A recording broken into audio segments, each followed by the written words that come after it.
Hey, welcome to another great episode, a great day of the Real Deal podcast.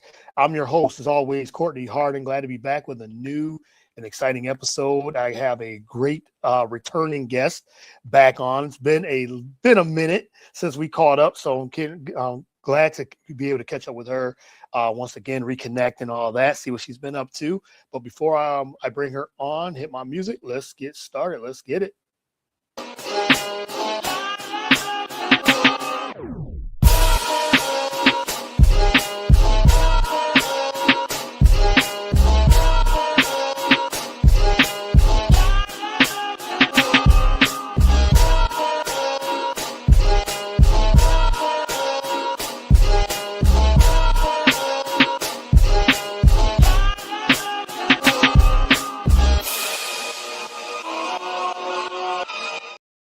All right. Once again, happy Tuesday. It is January 13th. Hope everyone's enjoying their new year. We're in the middle of January, so the new year is just flying by. But happy New Year to everyone out there as well. Glad to be back on a new episode. My name is always your host, Courtney Hardin, the Real Deal podcast. Thank you for tuning in. You can follow the show on all the podcast platforms, whether it's Spotify, Apple. You can follow it on YouTube, BS3 Network, BS3TVLive.com. Also, BS3 Network Roku channel. Download the app there. You can find all of the previous episodes and the BS3 Network.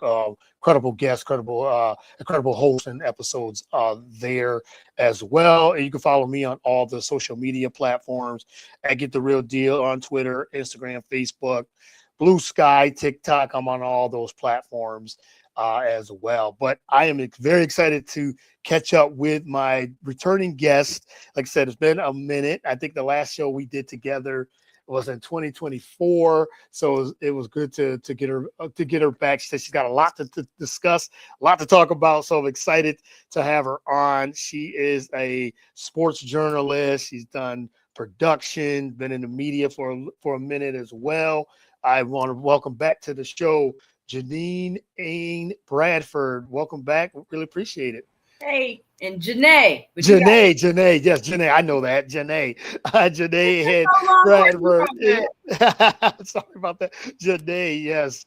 Janae Ain Bradford. Welcome back to the show. Really appreciate it. Thank you so much for having me. Yes. Thank you for coming back on. Like I said, it's been a minute, but I don't forget the name at all. So that was my bad, my slip up on that. So, but how have you been, my friend? How's everything going with you? Oh, everything is great. I'm blessed. New Year's treating me right.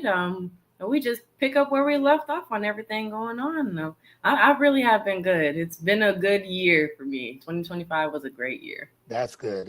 I'm glad, like I said, glad to have you on. Glad to get you back on and everything too. And like I said, it's been since 2024 since we last discussed a lot of different things. A lot has changed, I'm sure, over the year and everything too. But so let's get started. Like you said, how has your year been? 2025 leading into 2026. What you been up to over this past year?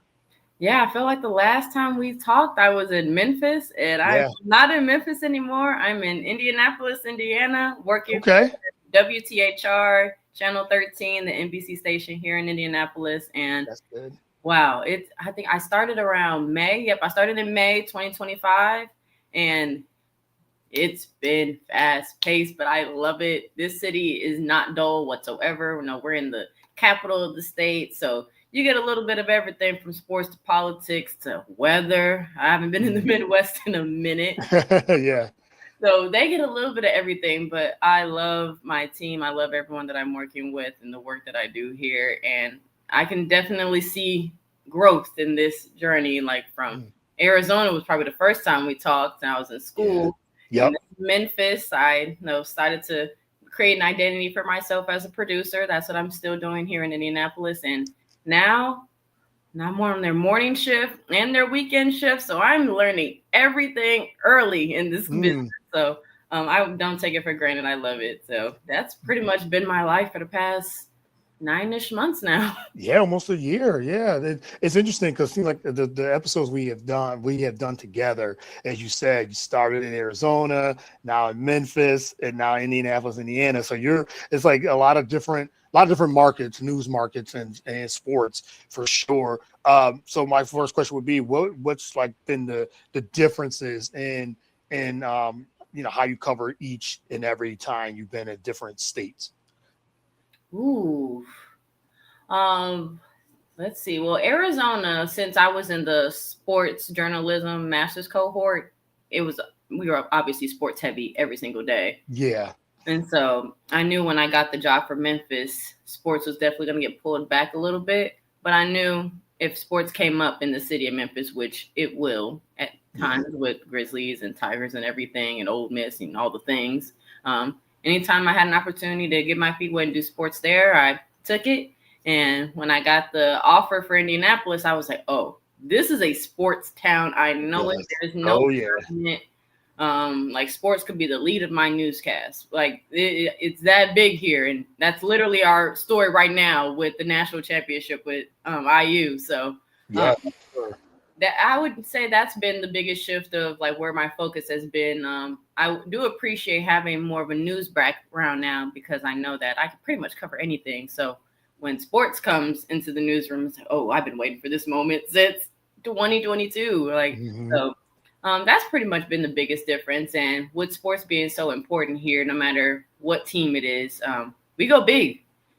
When I was working the nights they won the Peach Bowl, and my whole Saturday show, all IU. That's the only thing people were talking about, only thing people cared about. Yeah. We did so many different elements that I was able to pull. And so the fact that I was able to pretty much have 30 to 40 minutes worth of sports in a newscast, I was just like, yes. That's a dream. I know I don't get that often, and I know that's not an everyday thing, but when I take advantage of those opportunities for sure. Right. So that would be the same story. I work on Sunday, the day before the national championship. So it might go big that day too. So yeah, that's gonna be big, and we're gonna get into IU and the national championship. We'll get into all that, but we got a couple shout outs here in the comments. If you guys got any questions for me or Janae, let us know. We got Nathan Ramasandra said, "What's up, Courtney? What's up, Janae? Happy Tuesday." He said, "Keep up the great work." And he said he has a question. He said, "Your favorite moment in your career so far?" That's a good question. I will be honest, that Peach Bowl was really big. Yeah. It was really big. And I also got to cover the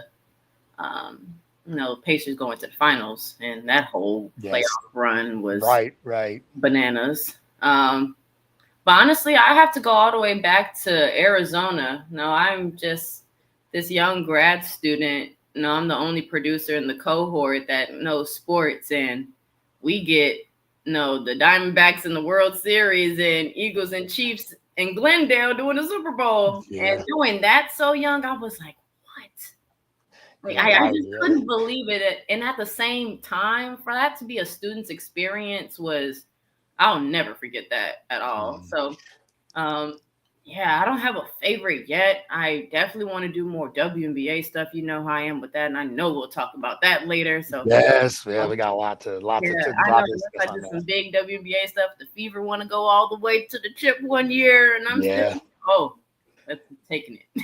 Yes, and like you said, you're in a big sports state for sure, and so many things has happened just over the last couple of years. You talked about IU being in the national championship this year. The Pacers last year was Game 7 was right in Game 7, and if it wasn't for injuries and things like that, they could have won. Halliburton going down in Game 7.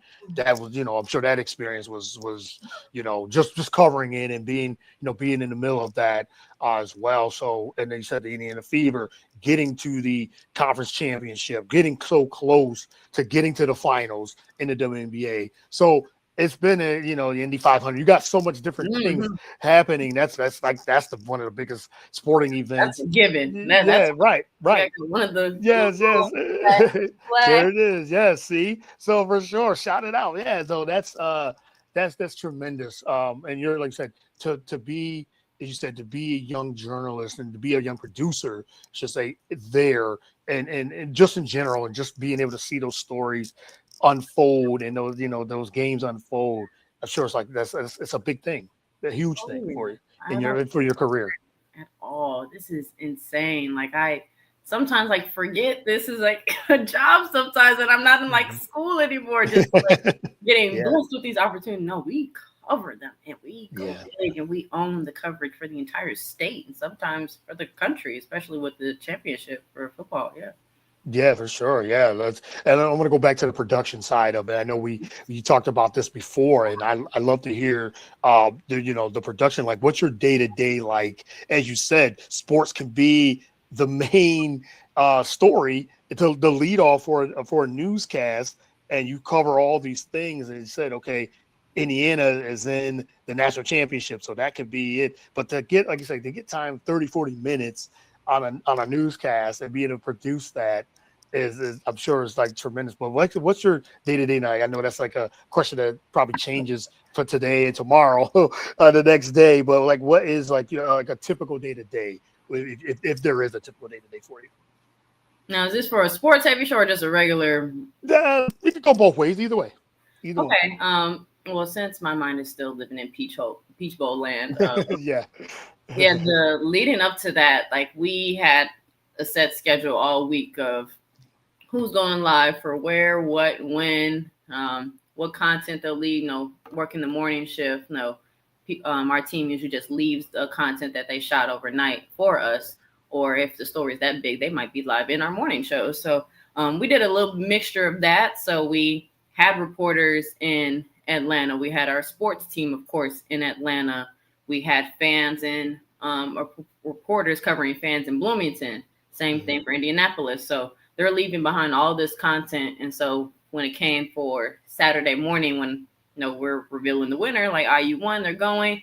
I had to make sure everyone's work got shown because a lot of it didn't because the game wasn't over yet during the 11 p.m. So, Right. Yeah. or one of the versions, I think one of the games ended super late. So I Yeah. had a lot of the content left to run in the morning starting at 6 a.m. So I just made sure everyone's content got used. I used it in different ways. It's like bump outs out of commercials. Like we did interviews with like Mark Cuban. We interviewed players that right out of the gate, still on the field. So yeah, just it's always like a puzzle. And when we build shows, like we have like these templates called rundowns, and on days like that, you can break it. Do your thing, whatever flows and feels right. No, go for it. No, there is no set rule for how a show needs to be produced.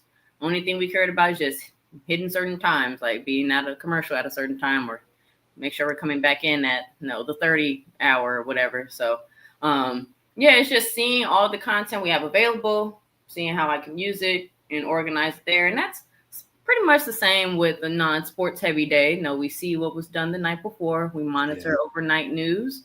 We're always looking ahead to what's happening that day or that week. And we always make sure to not date the story. Make sure like you freshen it up, make it sound like this is new this morning or this is developing. We're working to learn more information about A, B, C, and D. Always have to make it active and present tense. And yeah, like, we're always looking for stories on national platforms, what our local stations are doing, what our competition's doing, it's all just about organizing, proper planning, and, making sure you get a little bit of everything in each show and you do it your way. Yeah, I like that. And so my next question would be during all of this, when you're saying you're putting it together, putting the stories and the packages together, whether it's at sports or on a news side, when you're doing that, in your opinion, what makes like a successful day of a program, or like when you're doing the news or doing the sports for you, what makes a successful day? The successful day, course, you always want to put a clean show on air. No Yeah. mistakes, whether that's on my end, director's ends, anchor's ends, reporter's end, doesn't matter. No editors.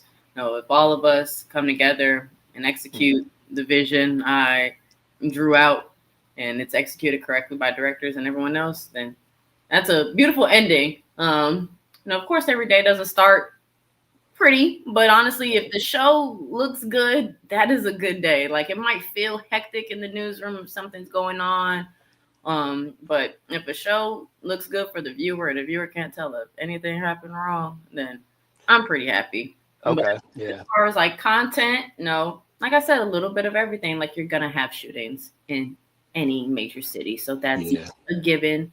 No, people want to know what happened overnight, whether it's good or bad. No, they want to know. So make sure you get that in.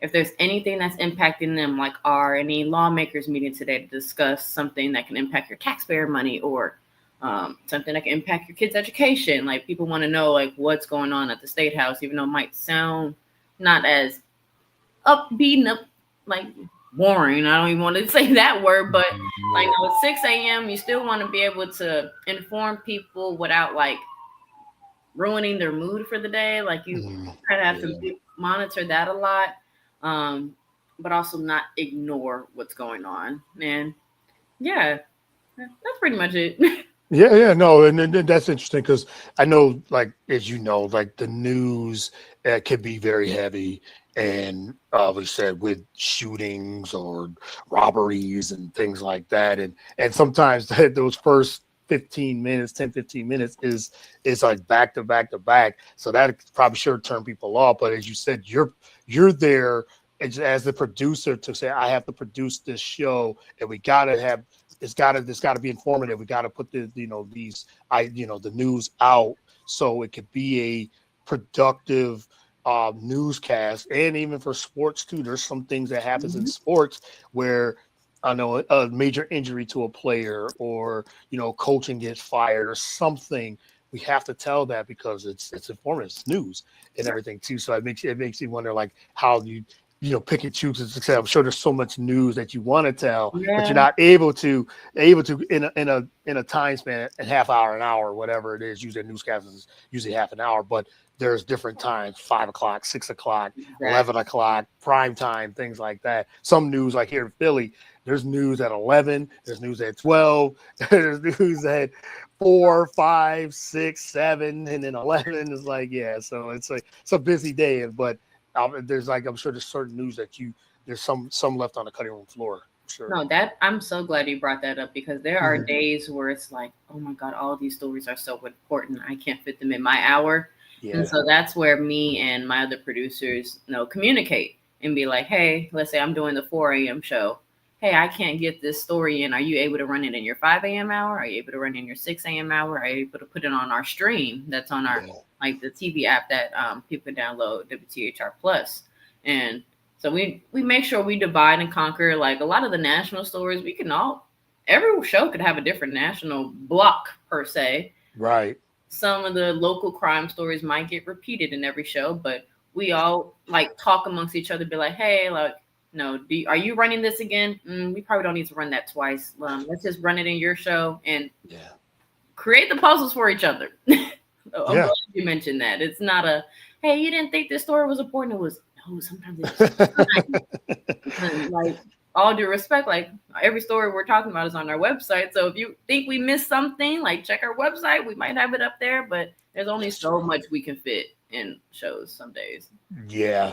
That's and another thing you brought up too that I thought was very very important and interesting is that you said you got to go as a cohesive unit, as you said, what makes a successful newscast or in a producer's eyes, and it's like you said, everyone's on same page. You're working as a team, as you said, with your anchors, your reporters, for the producers, everybody that's there. You're working together to make a successful newscast. I thought that was very important. You said teamwork is very important, especially on the weekends because there's less people working on the weekends. So it's like no managers in the building, but they're always on call. But you pretty much got one of everything versus on weekdays you might have 2, 3, 4 of everything. So Yeah. you do what you can with your team, and to just lift each other up and understand that the pressures everyone has, because no one has an easy job at all. No one. Yeah, that's very true. Another question here. Hey, we're loving the questions here. He says, "What advice would you give someone who is covering a tough story?" Kind of touched on that, trying to keep their composure. As you said, there's pressure there, but yeah, what advice would you give someone that wants to cover these tough, deep stories? Oh man, definitely have learned those lessons in the past Yeah. 3 months. Yeah, 3 months. Um, you you take that moment first with yourself and quickly get those emotions out. Like, Mm, whether you got to vent to yourself, vent to your buddy, maybe, and get it out verbally. Of course, not in the script. Yeah, yeah. processes are really fast. You're like, whew, this is hard to write, but it's not about me.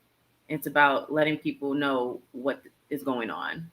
And once you start writing, as far as with the mindset of like, what is the most important information everyone needs to know? And how many sides of the story are there? And how do I say all of them? Mm. Whether that's with your writing, whether that's with an interview clip or a press conference clip of them saying the other side. Because you could write a story and be like, I disagree with everything this is, but that's not our job to say. Right. But you're supposed to make sure once you like start actually digging and finding the other side, then you start feeling like, okay, it doesn't feel as subjective anymore. I've told the complete story. My emotions Mhm. are out of it. And anyone that probably has heard this story for the first time should be able to listen to mine, read mine, and understand it off that. Oh, I like that. I like that. Just bringing the heat with that one. That's good advice though, for real. No, that's really good. As you said, because yeah, there's so much high pressure situations. I'm sure that you've seen and been in with that. But again, you said as a producer, working with a lot of uh, different people in the newsrooms and even people that ask for advice. I want to get into that. Uh, with in journalism and news production. I think that's really good advice there. So I hope that answered the question on that. So all right, let's get into some. I love this insider stuff. That's why I love when we got to talk. We talked about Yeah. these things. We talked about these things before. So I think it's good, especially when anybody wants to get into journalism or wants to work in a newsroom and things like that. I thought you were one of the better people to ask that. So, Yeah. but let's get into as you said, let's talk about Indiana. IU and their title run, man, they're looking really good. Ooh, they're looking very, very almost unstoppable in a way. How has the city's been and everything too on this run with Indiana? And now they got to play Miami in the national championship. From your eyes, what have you seen the atmosphere of there and being able to said to cover that? And when cities are when sports towns are really they're winning and things like that. The atmosphere is great. So how has that been for you as a fan, or being there and working it as well? But even as a fan, just seeing the city, where what it's been like. It is a beautiful thing. And Hmm. I'm glad that I'm on the outside looking in still, because no, I never was not from Indiana, never watched Right, right. Indian football. So I didn't know how bad it was before Kurt Yeah. Sinetti came here and changed everything. Yes. So when we find, like, when we're talking to fans whose parents played in the Rose Bowl before this year, and they've had this family history of just how long they've been waiting for this. They go to games all the times. Like, I love those stories a lot. Hmm. And I think that's something I cherish as well. Is like, hey, no, sports isn't always just here are the highlights and here are the best plays of the day.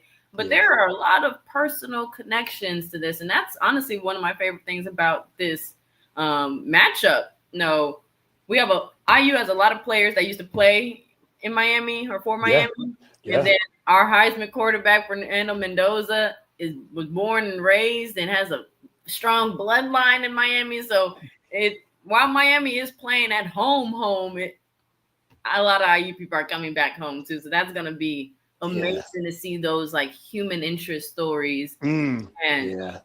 Yeah, from like the sports analytics part, just seeing how bad it was. I like people like if you don't know, IU before this run had the most losses for a college football program ever.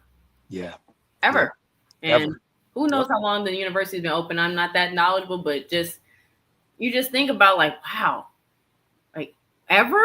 And now they're in the national championship. Yeah. What a turnaround. What Huge 2 years turnaround. can do. And I definitely wish the team the best. It's been great covering them. No matter what happens next week, this is definitely going to be a historical season, Yeah. historical year for Indiana sports 2025.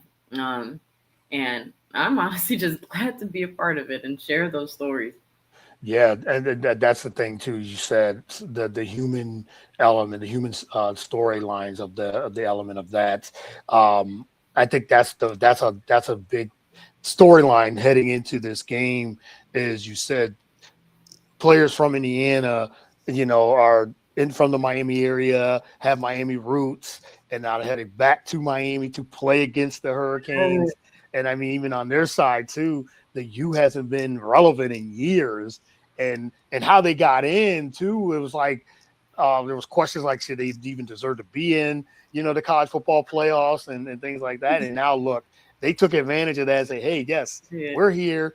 That story in itself, and like I said, against a college program, Indiana, that's mostly known for basketball. The history Mhm. of that's a basketball. That's the rich history of basketball. It Yes. wasn't even known as a college football powerhouse, and now they're on the verge of winning a national championship in itself. And he said Miami from many years has a history of winning national championships Mhm. and everything too, but it's been a long time since they've been in a national championship, and being relevant. And now you have these two schools going against each other. That's itself, I think, is a tremendous storyline. Oh yeah, and Kirk Cincinnati's not going anywhere. Mm-mm. Right, For a right. while, yeah, he's paid. Yeah, yeah, yes, paid, yes, for sure, yes.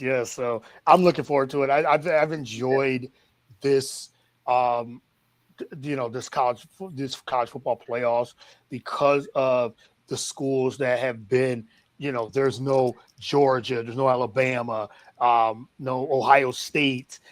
They've been eliminated and everything too. So now you got two schools going Crazy. against each other that there's, Miami's a pretty, but like I said, they haven't been relevant in Yeah.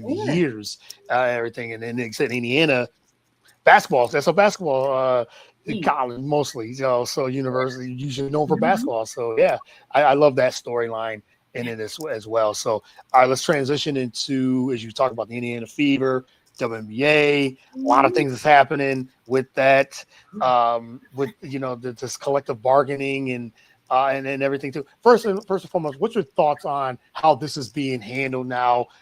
Do you think will there be a strike? Are we gonna get a season? Like what's your take on all of that with all the negotiating and the players and everything is happening? What's your take on everything that's been going on with the negotiations of getting a collective bargaining agreement for the WNBA? I think I love how recently in sports that none of us could have predicted any storyline written for any of these pro team seasons, let alone the NFL, NBA. No one could have predicted what's going on right now with anybody right now. Yeah, that's true. So That's true. for the women, oh, I don't want to strike. I don't want these women's money getting put on hold and Yeah, all yeah. these things. And no, I want to go to All Star Weekend. That's my birthday weekend, so I'm like, oh, please don't mess up. But no, Yes. in all seriousness, we've seen these women be vocal for Mm, years. yeah. Not even just this last All Star break when they wore the shirt saying, no, pay the players or pay us what you owe us. They've been saying that for Many years years. Yeah. without Mm, cameras on them all the time. And if you've learned anything, these women aren't going to stop till they get what they deserve. mhm. It's not even just what they want to be greedy. Like, if we've seen WNBA's revenue numbers skyrocket, but their revenue is, I mean, their salaries are not. Yeah. Right. And when you see other leagues make more money, their players get paid more money, or they open up the salary cap so they can bring in more players. So the league is taking the babyish steps. Like, no, I'm glad we're getting new teams. The league is expanding, so that means more roster spots. Yep. But like, if the benefits aren't there that other players get, and they didn't even put their dues into the league, then like, no, the women aren't going to stop until they get at least a fraction. Like, we know they're not going to get paid LeBron's salary and Steph's salary. Like, let's just throw that out the window. They're not asking for $200 million salaries. They're not doing that. They want more percent of what the league is generating in the revenue. That's simple. It's simple. Like, I don't know the exact number, but it is not even close to half. No, not even close. I don't even know if it's close to a quarter. So, it's that tight. So I can't say I sense a strike. Like, no, we already know, like, the latest move right now is that free agency is like being halted right now, or talks to get into the free agency are going to be halted. And no, that's going to be a big thing, especially for Fever fans, considering how many players we had to sign for that were injured. So we don't know who's sticking around. We don't know how we're going to fill our roster back up. We know a lot of ladies are rehabbing and recovering and should be back, but no, we still, if we were able to make it a game away from the finals, then okay, when we got something to work with, and we need to just fill in a couple gaps, and title could be theirs, because the season, every season's open at this point. I can't even go into any pro sports season and be like, yep, they're going to the chip again. No, I think this is their year. I don't know. Don't know. Right. Yes. And I agree with you. I think this negotiations has been dragged out. And, both sides are trying to kind of push and pull with each other on this. And I haven't read, I mean, I've seen a lot of these, negotiations when it, as a fan, just watching it, and we've seen league strike, and it's never good at all when leagues do strike. And I don't think the W is going to go to a strike, but they still got a little bit of time, but it's getting into now mid-January, where you said free agency was happening. You got these new teams coming in. Usually they got to have their the expansion drafts. So things are going to be pushed back. Scheduling is going to be pushed back and things like that because of negotiation. There's no extension. They stopped extending the deadlines now and everything. So it's the women definitely deserve to be paid. And I've been beating that drum for a while too. So they definitely deserve to be paid. They want parts. They want more of the revenue. They want more of that piece, and they deserve that too, and everything. So the league is. They're just. It doesn't look good at all, because it just seems like they're just not agreeing on the CBA as well. So I hope that they're able to come to an agreement sooner rather than later, and we can get, like I said, we can get this rolling, and now being able to have a schedule, because like I said, they've got these new teams coming in. You need they gotta have they gotta have rosters, they gotta have spots and things like who's being protected from the with teams, like what players are being protected. There's so much free agency. There's gonna be so many moving parts. I guarantee you one thing: once it does get agreed upon, the CBA, it's gonna be like a free for all. It's gonna be who's gonna go where and everything too. So that's gonna be like a real mad dash of things too. So, and Caesar Collier said people are seeing that changes need to be made. They do, they definitely do. So it's a lot. I've learned so much about the collective bargaining so much. I'm so, and I'm sure the players are so tired of talking about it. So let's get agreement done. Okay. Let's move forward and get these players paid.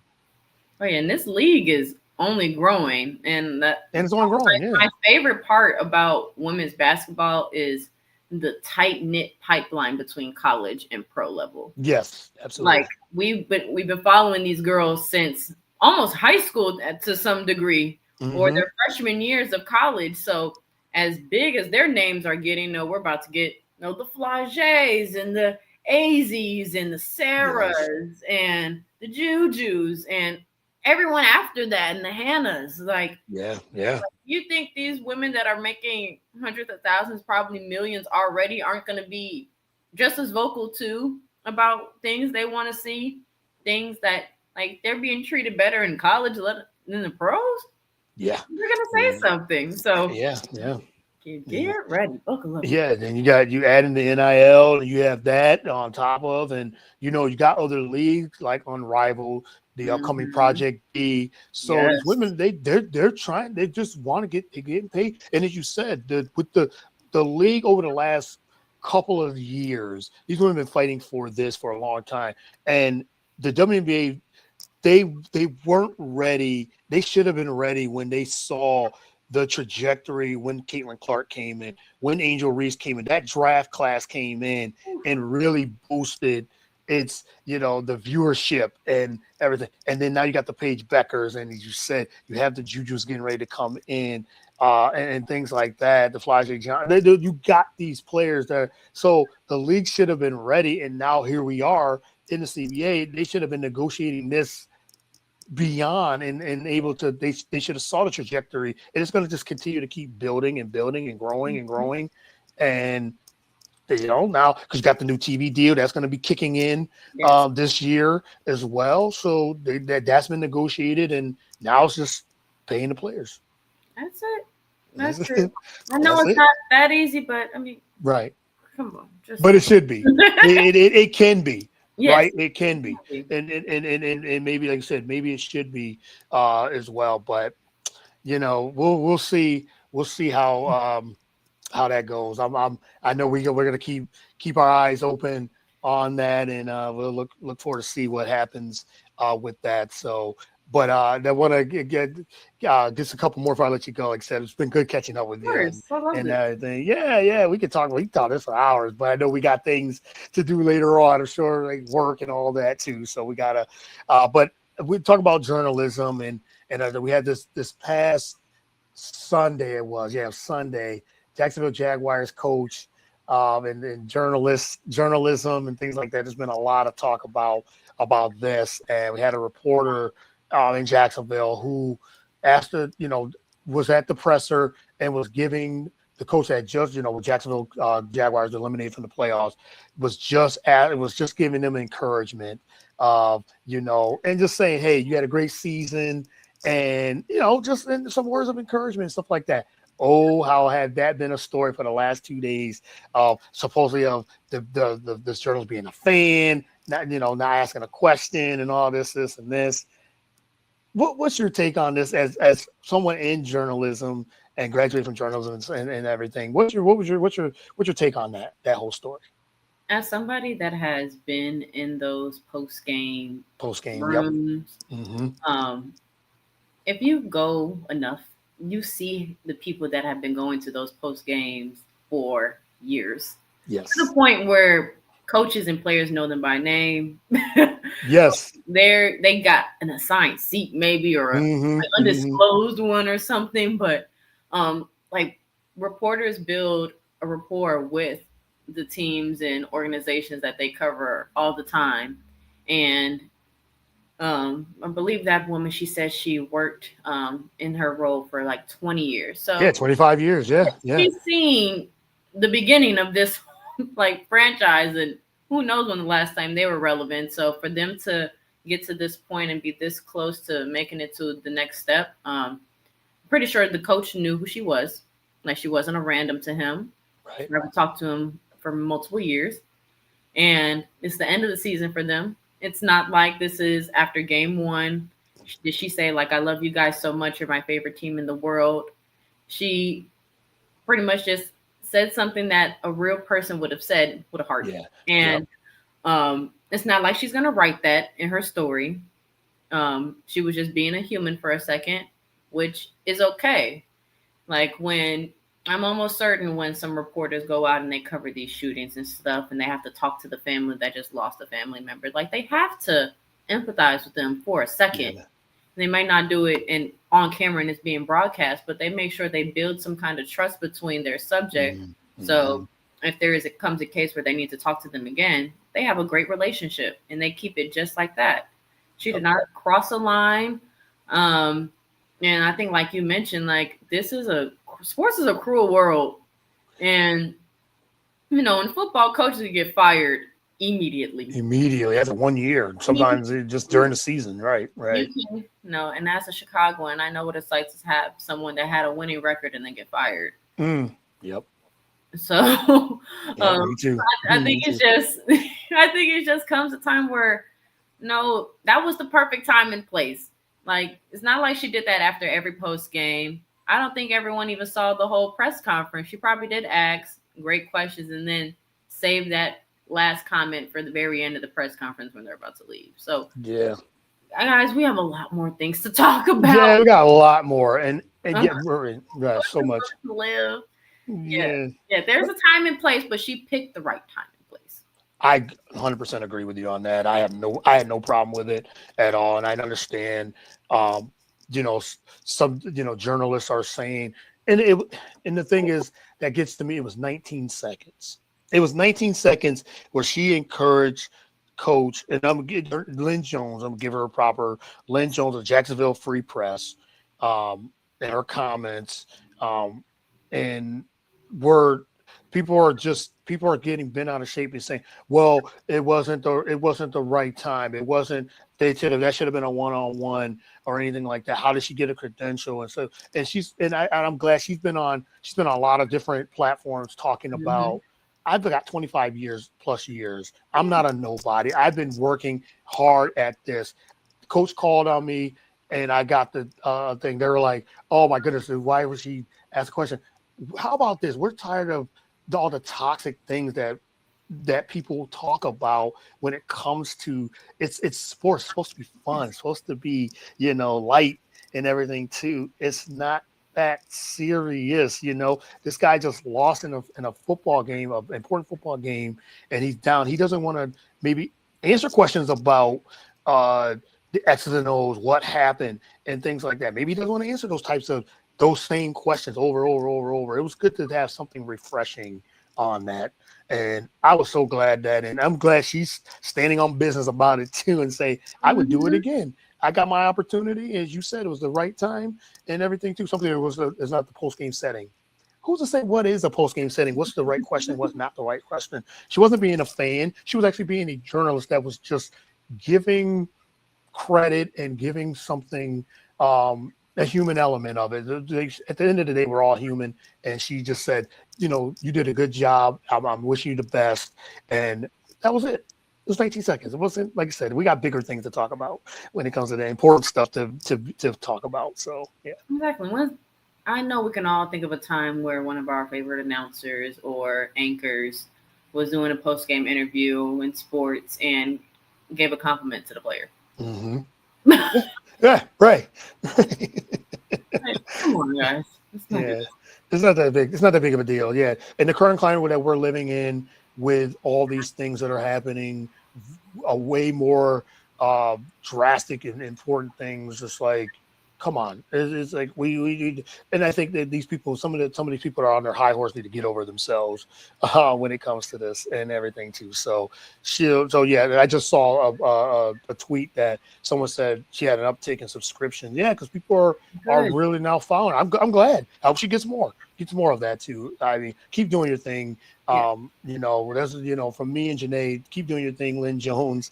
We're fans, and we're so glad you were able to show a human side, a human element when it comes to this. As you said, these coaches don't want to answer questions about what happened. It's an emotional game and things like that. They know, they're sad and they're frustrated and everything, and then you got reporters that are out there asking these questions, microphones in their face, asking some of these questions like, what happened? It's like, it's good to have some different stuff going on. Exactly. So I'm with you on that. So, yep. So enough of that. But last question I would ask you before I let you go, what is next? What's some of the plans that Janae has coming into 2026? Ooh. Even in the short term. Lots of self-care. I think once I started this job 9 months ago, I was just really honed in on, all right, get settled, let the station know who you are, make a presence known, do your thing. And now that I think I've gotten that done, Now I can like sit back, figure out what I want to do with life outside of the job, whether that's with bowling. I still bowl, by the way. Yeah, yes, I got to ask you, yeah, before we'll get into the bowling thing too. Yes, got to get into bowling for So I'm sure. getting back into that. Okay. But with the job, no, I just want to just continue pushing and elevating our sports coverage at WTHR Channel 13 here in Indianapolis. Our digital space is expanding everywhere. People are streaming things, so hopefully down the line I can create some content for our platform there. So that's like the big like job goal, but like as far as personal goals, just taking care of myself, doing things that make me happy, saving money, Yes. and being more appreciative of all the things I have around me. Every time we talk, I'm in a different city. I wonder if that's going to be the case next time. We wait another I'm going year to or be here two. for a bit, but Yes, yes, yes. I'm grateful for all of that and just being like, no, how can I just seize every moment that I have here and continue to be grateful for the man that made it possible. Oh yeah, absolutely. Yes, and I love seeing you keep winning. Love seeing you keep doing your thing. So much success, many blessings to you and your journey. And I just love watching it from the outside and what you got going on. So it was, I was so appreciative of you wanting to continue to keep being back on the show. And as you said, I reached out and you were like, absolutely. I got a lot to talk about. So it's been a minute. So I'm gonna end up I want to talk and get it out there. So but I'm appreciative of the friendship we developed and the connection we developed as well. But like I said, just more continued success and everything too. But before I let you go, the last one about the bowling. As you don't know, Janae is a bowler, does her thing with it and everything too. So you can say getting back into it and everything too. So I'm glad that you're. So talk a little bit about that, like getting back into it. What got you back into getting back into bowling? I needed something else to do. Yeah. Okay. Anytime people ask me, "What do you do in your free time?" and I'm like, "Ooh, it still sounds like work because I'm watching like documentaries and podcasts." Yeah. Right. Right. Yeah. Something else. I'm like, no, like what filled you? Like what filled your cup up when you were drained from work? Bowling. Oh, So I found a league here. okay. And I'm doing good. I just had it league last night. No, it was a rough 2 games, but the last game, 245. Oh, okay. All right. All right. I'm coming back, guys. Yeah. Yeah. It's scary, but Yeah. yeah, Yes. I love it. It just takes my mind off of literally everything Mm, because you can't be worried about what was going on behind you when you're yep. bowling. Like, nope, you got to be laser focused. Laser focus, yeah, and you That's need what we're something doing. like that. You need something like that too, as you said, just because of the things you cover. You said news and sports, and again, it's something with this whole thing with it says, that was not that serious. It was, but you said you need something to clear your mind, and you said I know how much bowling you've done, and championships and all that. So it's Yeah, good. I'm sure you're back 10 into it. years. Yeah, yeah. So yeah, there you go. So 245 is really really good as well. So it's coming. Hey, like you said, you're building it back up, and Oh, I'm yeah. sure you're gonna get back into those steps and like, okay, I'm here. So Oh, yeah. yeah. So Rooting again, for 300 by the end of the year. That's the yeah, goal. I'm saying okay, it's coming. Like 245 is close. It's oh, close. yeah, I've So been close. I've had some 270s, mhm, 280s, yeah. 250s in the past like 3 months. So Okay. So I'm yeah, coming for it. the game is rounding in shape, as they say. So Yes. yeah, yeah. So that's good. But Janae, it is a pleasure having you on always. Hopefully it won't take this long again. We'll chop it up again. You're gonna be in the same city. I Yes. am Yeah, calling that as I well. will. I will. I love And, it here. I do.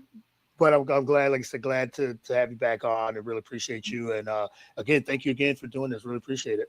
Thank you so much. Good to be All right. here. Hope to see you Yes. soon. Yes. See you soon. Enjoy. He said the national championship, covering that and other things like the fever. They will hopefully have a season, and we'll be chatting soon. We'll chat again for sure. Thank you so much. All right. Enjoy. Thank you. All right. Yep. Enjoy. You have a good one. You too. Bye. Thanks.